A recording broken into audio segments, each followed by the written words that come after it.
Buenas tardes, mi nombre es Camila Mosa Muñoz y hoy les voy a hablar sobre la testosterona y las hormonas gonadotropinas. Bueno, la testosterona aparece en las primeras semanas de desarrollo embrionario y es también el encargado de darle la virilización al feto. Este ayuda a mantener el impulso sexual, le incrementa la libido, aumenta el aumento de la masa muscular, el fortalecimiento de los huesos, la producción de espermatozoides, el desarrollo del pene, el desarrollo de las características fenotípicas, que son la de la barba, lo que caracteriza normalmente a un hombre. Por su acción sobre las células del receptor. La LH es la que va a actuar sobre las células de Leydig para regular la producción de la testosterona, como se observa aquí. Y la HG es la que en los hombres no suele existir en los hombres, por lo que esta prueba es utilizada para como marcador tumoral y monitorear. Y la HG es la que es encargada para monitorizar los tumores y un marcador tumoral. Esta no suele existir en los hombres normalmente. Gracias. Buen día, mi nombre es Eduardo Revelo y yo les voy a hablar sobre la estructura del aparato reproductor femenino. Este tiene 4 estructuras, las cuales son el útero, el ovario, la vagina y la trompa de falopio. Entonces, empecemos por los ovarios, ¿por qué no? Los ovarios tienen 2 funciones. La primera, la ovogénesis, y la segunda son las hormonas ováricas. Empecemos por la ovogénesis. Esta produce el desarrollo del ovocito antes del nacimiento. Bueno, donde hay una migración de las células germinales primordiales hacia los ovarios del feto para dar lugar a los ovocitos primarios mediante sucesivas divisiones mitóticas, subdivisiones, ¿no? Entonces, lo siguiente serían las hormonas ováricas. Estas son hormonas reguladoras de la actividad reproductora. Y pues durante el ciclo menstrual el ovario produce ciertas hormonas ováricas, las cuales generan estrógenos. ¿Qué son estrógenos? Bueno, ¿qué hacen los estrógenos? Mejor dicho, bueno, los estrógenos por lo general se inician en la pubertad. Hace que el útero, las trompas de falopio, la vagina, los genitales externos aumenten de tamaño. Y bueno, en la glándula mamaria los estrógenos desarrollan el pezón e inhiben también la secreción de, lactante, ¿no? O láctea, mejor dicho.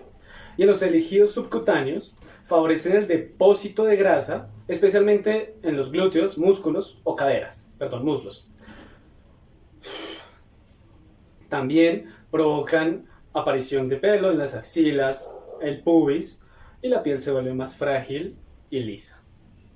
Podemos seguir con el útero, que está acá arriba, el cual se encarga de recibir y anidar el óvulo fecundado para que se alimente de sus secreciones hasta la formación de la placenta y también de albergar al feto hasta su completo desarrollo. Eso como tal sería la función del útero. Podemos seguir con las trompas de falopio, que son estas delgaditas que están aquí. Estas, como ven, son delgadas, obvio, ¿no? Son bastante delgadas.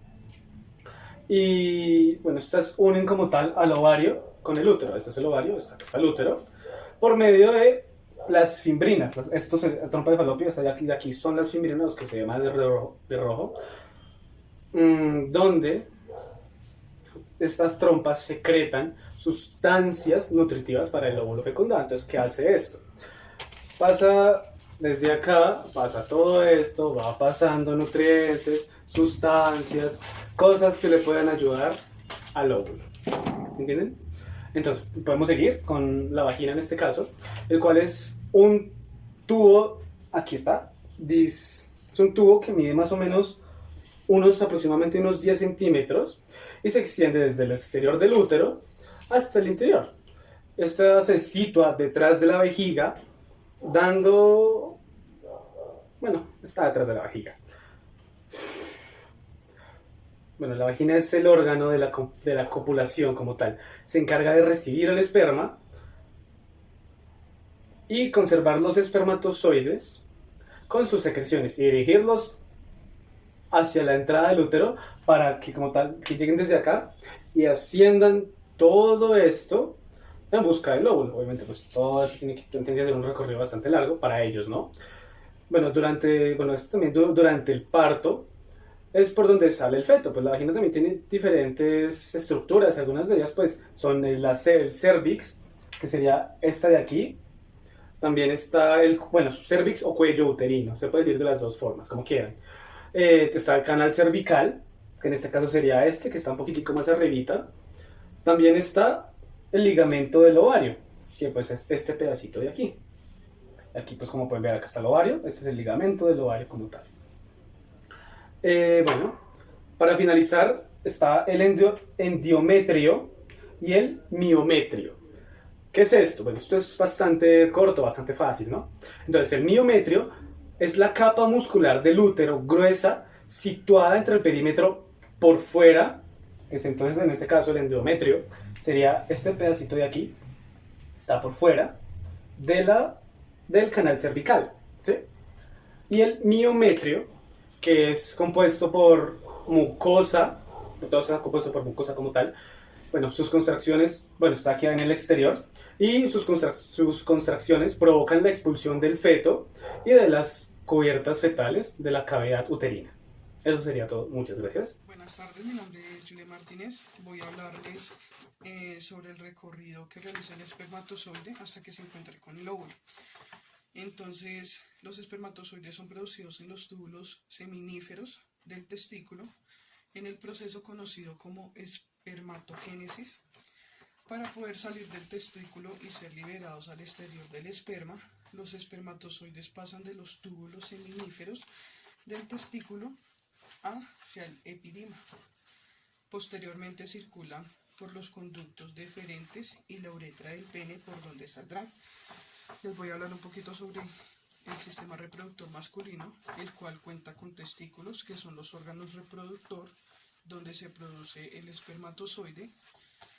Está el epidimo, donde maduran y se almacenan los espermatozoides. También tenemos los conductos deferentes, que transporta el esperma fuera de la bolsa escrotal. Tenemos la vesícula seminal, que libera el líquido seminal durante la eyaculación. También tenemos la próstata, que es la que libera un líquido viscoso, cuya función es estimular el movimiento de los espermatozoides. Entonces, el viaje de los espermatozoides al óvulo comienza con millones de espermatozoides que se liberan en el tracto reproductor femenino durante el coito. Entonces, los espermatozoides obtienen toda su capacidad para nadar cuando se eyaculen dentro de este tracto que ya mencionamos. Tras la eyaculación, los espermatozoides se encierran en un líquido llamado plasma seminal. Este plasma pues evita que cuando tenga contacto con el aparato reproductor de la mujer, pues no se desintegre, sino pueda resistir y moverse. Les voy a hablar también del aparato reproductor de la mujer. Está el cuello uterino. Tenemos el útero, que es el órgano reproductor femenino, también llamado matriz, donde crece el bebé cuando la mujer se encuentra en embarazo. Tenemos las trompas de falopio, que es un par de tubos donde se desplazan los óvulos y son fertilizados los espermas. Están los ovarios, que son glándulas sexuales femeninas en las que se producen los óvulos y las hormonas sexuales. Entonces, en la segunda parte del recorrido, entonces recuerden que la primera era pues la parte del hombre, la segunda ya es cuando pasa a la vagina de la mujer, donde son depositados los espermatozoides, pasan al cuello uterino o cervix, posteriormente atraviesan el útero. El espermatozoide ha de llegar hasta las trompas de falopio, que es donde se encuentra el óvulo. Una vez allí, podrá pues fusionarse con él y ahí se da un embrión. Posteriormente, pues este embrión saldrá de las trompas de falopio, llegará al útero y se implantará en el endometrio. Y pues ahí se produce el embarazo. También les voy a hablar de la ovogénesis y dónde se realiza. Entonces, para empezar, les desglosaré la palabra ovo, ovum, que se podría traducir como huevo, y génesis como un origen o nacimiento. Entonces, gracias a la ovogénesis, una mujer puede generar óvulos y quedar embarazada. La creación de óvulos tiene como nombre ovogénesis. Es una clase de gametogénesis, que es la creación de gametos a partir de la meiosis, pasando de diploide a haploide. Entonces, esto se realiza en los ovarios y las células precursoras de los óvulos son las ovogonias, que inicia desde el tercer mes de la gestación y dan origen a los ovocitos primarios, que son las células diploides, a lo largo del desarrollo embrional, donde se detiene la profase 1. Entonces aquí les muestro más o menos, así es como normalmente se plasma la ovogénesis. Entonces aquí se centran las células foliculares, el núcleo y el ovocito primario. Entonces, para explicar más o menos pues lo anterior, esta es la trompa de falopio y aquí está el ovario. Entonces aquí es cuando pues ya se realizó la ovulación. Está la trompa de falopio. Esto se llama fimbrias. Aquí tenemos el cuerpo lúteo. Tenemos el cuerpo lúteo involucionado. Tenemos el ovario. Tenemos el folículo primordial, el folículo secundario, el folículo terciario. En este tema les voy a hacer un esquema y explicar el proceso de ovogénesis. Entonces tenemos el ovocito primario. Entonces, cuando los ovocitos primarios reanudan la primera división meiótica, dan origen a dos células. Una es el ovocito secundario, que es más grande porque contiene la mayor parte del citoplasma, y la otra célula es pequeña y recibe el nombre del primer cuerpo polar. Tenemos el ovocito secundario. Entonces, si el ovocito secundario es fecundado por un espermatozoide, entonces concluye la segunda división meiótica. Entonces tenemos la formación de los folículos, o también denominada como foliculogénesis. Entonces los ovocitos no se encuentran libres en el ovario, están rodeados por una capa de células que forman la membrana folicular, que a su vez constituyen los folículos ováricos. Entonces también tenemos el folículo primario. Entonces es el proceso de formación y maduración de los folículos, que inicia con un folículo primordial que crece y se transforma en un folículo primario. Entonces tenemos también el folículo secundario. Entonces el folículo primario seguirá creciendo y madurando hasta convertirse en un folículo secundario, que contendrá un ovocito primario. Es aquí en donde las células foliculares que rodean el ovocito formarán la corona radiada. El folículo terciario, entonces cuando el folículo secundario mide de 25 milímetros, se considera maduro y recibe el nombre de folículo terciario o de grafo. Tenemos también la etapa final. Entonces, después de la ovulación, una vez expulsado el ovocito secundario hacia las trompas de falopio, el folículo se convierte en el cuerpo lúteo o cuerpo amarillo. ¿Ya?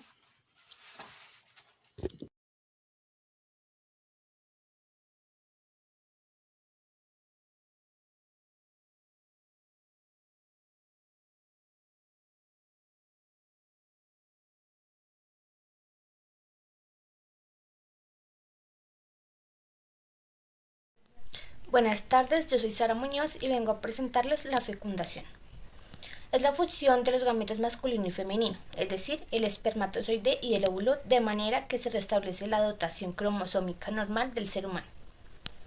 Para que pueda ocurrir el fenómeno de la fecundación, el hombre debe eyacular en el interior de la vagina de la mujer. En este momento, los espermatozoides podrán ascender por el tracto genital femenino y llegar hasta las trompas de falopio, lugar donde se encontrarán con el óvulo. 2 millones de espermatozoides liberados en la eyaculación. Tan solo unos 200 conseguirán llegar a su destino en la trompa de falopio. Finalmente, solo un espermatozoide interaccionará con el óvulo y tendrá lugar a la fecundación del embrión. Una vez los espermatozoides tengan las trompas de falopio después del coito, solamente podrán encontrarse con el óvulo si la mujer se encuentra en sus días fértiles y ha habido ovulación. En este caso, los espermatozoides colocarán alrededor del óvulo, se colocarán al interior del óvulo e intentarán fecundarlo. En las etapas de la fecundación natural, aunque el proceso de unión entre el óvulo y espermatozoide puede ser muy sencillo, lo cierto es que deben darse varios mecanismos y cambios en los gametos para que pueda ocurrir la fecundación. El proceso de la fecundación se inicia con la penetración de los espermatozoides a través de la capa de células que rodea el óvulo. Los espermatozoides consiguen atravesar esta capa gracias a la liberación de la enzima hialuronidasa y el movimiento de su flagelo, o sea, la cola. Una vez atraviesan esta capa, los espermatozoides se encuentran con una segunda barrera, la zona pelúdica, la capa externa que rodea el óvulo. Se necesita más de un espermatozoide para lograr degradar la zona pelúdica, aunque finalmente solo uno de ellos podrá entrar al óvulo para poder atravesar esta segunda barrera. La cabeza del espermatozoide establece contacto con el receptor de la zona pelúdica del óvulo. Esto desencadena la reacción acrosómica que consiste en la liberación de enzimas hidrolíticas denominadas espermiolicinas. Dichas enzimas disuelven la zona pelúdica para permitir el paso del espermatozoide. Asimismo, la reacción acrosómica provoca una serie de cambios en el espermatozoide que permite su capacitación final para poder penetrar en el interior del óvulo, fundiendo sus membranas. Cuando el espermatozoide entra en contacto con la membrana plasmática del óvulo, se desencadenan 3 procesos distintos en el gameto femenino: la formación del cono de fecundación, la esporulización instantánea de su membrana y la liberación de gránulos corticales al espacio perivitelino. La formación del cono de fecundación permite la fusión de la membrana del óvulo con el espermatozoide para que la cabeza del espermatozoide pueda entrar. A su vez, gracias a la despolarización de la membrana del óvulo y la liberación de gránulos corticales, se evita la entrada de otro espermatozoide.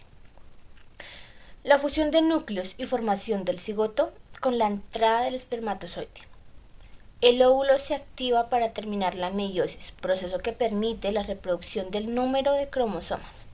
Así se libera el segundo corpúsculo polar y los cromosomas se colocan formando una estructura denominada pronúcleo femenino. Los pronúcleos son los núcleos de los gametos, los cuales tienen la particularidad de disponer de la mitad de los cromosomas con respecto al resto de las células del cuerpo. Esto es 23 cromosomas. Por su parte, el espermatozoide avanza hasta que su cabeza, que contiene el núcleo del espermatozoide, queda junto al pronúcleo femenino. La cola se desprende para terminar degradando y el núcleo se hincha para formar el pronúcleo masculino. Una vez ambos pronúcleos se encuentran uno junto al otro, ocurre la fusión de ambos.